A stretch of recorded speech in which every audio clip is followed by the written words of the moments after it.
When studying for your Salesforce Administrator Certification exam, one of the biggest challenges is actually knowing what it is that you need to know. There's so many concepts, features and tools that it can be difficult to even keep a track of them. And even if you do that, how do you keep a track of your strengths and your weaknesses, the areas where you need to focus on more so you can be ready to take and pass the exam? Well, that is exactly how I felt when I started studying for the admin exam. I had no prior Salesforce knowledge or experience, no IT knowledge or experience, and I'd never even worked in the tech industry. So I really had no idea about what I was doing. I had no idea where to start. I just felt overwhelmed, confused, and to be honest, I felt a little lost. So I created the Salesforce Administrator Exam Cheat Sheet, and I want to share this with you for free.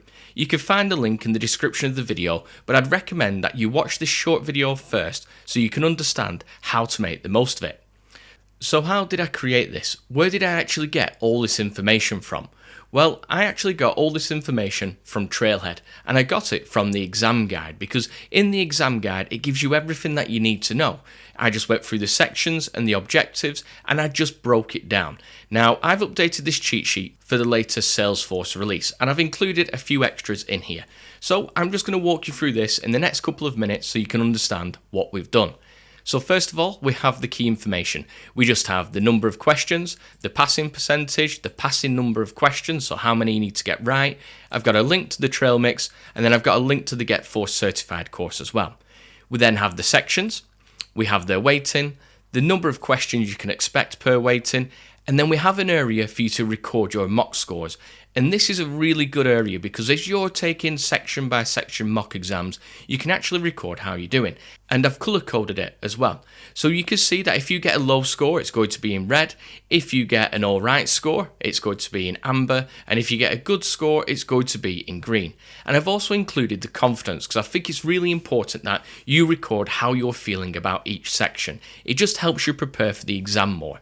We then have the total at the bottom as well, and this changes based on what you put in there. So if we put 60% in, you'll see that it's going to drop the percentage, and this is going to give us a really good feel for how we can expect to perform on the real exam. Then we have an area to actually record the mock exams. So as you're taking mock exams, I want you to record them here. I want you to record the date, the results, and then the concepts that you feel you need to revise. So anything that came up in that mock exam that you wasn't quite sure of. Then we went one step further and we broke it down into sections and objectives. So you can see we have the section and we also have the objective here. And all I did is just through my experience of going through Trailhead and Salesforce Help is I just pulled these concepts out of there. So I just looked at what the actual objective was and then what the concepts would be in there. And I did that for each and every single one. And then I also included a confidence column.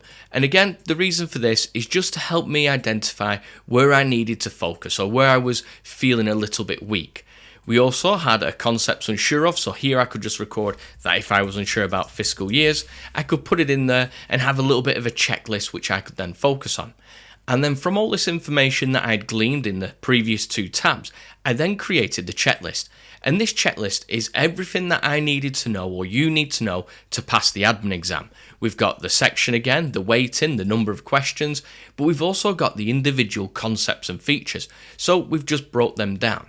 What I also have done is I've included a link for the GFC course, so if you follow that link, it's going to take you to the specific course for that concept. And you'll see it just gets straight into it and you'll just walk through it as well. Within the GFC course, you also have the materials, so you'll have the cheat sheets that you can reference, and it's got a nice light or dark mode. But if we head back to the cheat sheet, you'll see that I've done that for all of them. So for all of them, there's a link that's going to take you directly to the course. Now, obviously, you can only access the course if you have access to it, so if you've bought it. What I also included was a couple of check boxes just to show that I'd actually built it, so I got the hands-on experience, I understood it, and then I'd reviewed it as well. So I really understood it and I'd reviewed all my notes and I was feeling good about it. And again, I could just record the confidence, so low, medium or high. Now this was really useful. It was really crucial for me in studying for the admin exam. It just gave me everything that I need to know. Now, you could probably imagine just how long this actually took me to put together, but I want to save you that time. I want to give you what you need so you can prepare to pass the Salesforce admin exam. So if you look into the description on this video, you'll find a link. You can go to that link, enter your email address, and I will send this across to you free of charge. So you'll get that straight away. So if you've enjoyed this video, you've found it helpful, and you think there's other people that would find this useful, please feel free to send it through. If you are wondering who I am, my name's Dave Massey. I'm the founder of GetForce Certified, and we offer clear, concise, and comprehensive Salesforce training.